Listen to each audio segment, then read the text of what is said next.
আজ তোকে জ্যান্ত কবর দিয়ে তোর খেল খতম করে দিব। নে এখানে বস।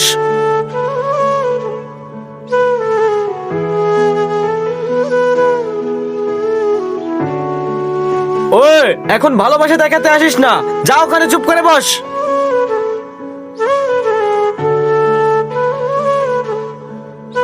আব্বু আম্মু যদি জিজ্ঞাসা করে সাদিয়া কোথায় গেছে, তুমি বইলো খেলতে গেছে। হ্যাঁ হ্যাঁ ঠিক আছে, হয়ে গেছে কাজ। খুব পানির তৃষ্ণা পেয়েছে, এখানে কোথায় পানি পাবো? নেও আব্বু পানি খাও। বন্ধুরা, আমি তোমাদের জন্য ইসলামিক ও শিক্ষামূলক ভিডিও বানিয়ে থাকি, তাই তোমার কাছে আমাদের এই ভিডিও ভালো লাগলে এই ভিডিওটা একটি লাইক এবং আমাদের চ্যানেলটি সাবস্ক্রাইব করো। মা তুই?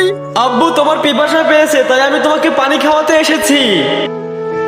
মা, আমাদের সমাজে কন্যা সন্তানকে অনেকে এরকম ঘৃণা করে, কিন্তু আমাদের এটা মনে রাখতে হবে কন্যা সন্তান আল্লাহর দেয়া সব থেকে বড় নিয়ামতের ভিতরে একটি নিয়ামত।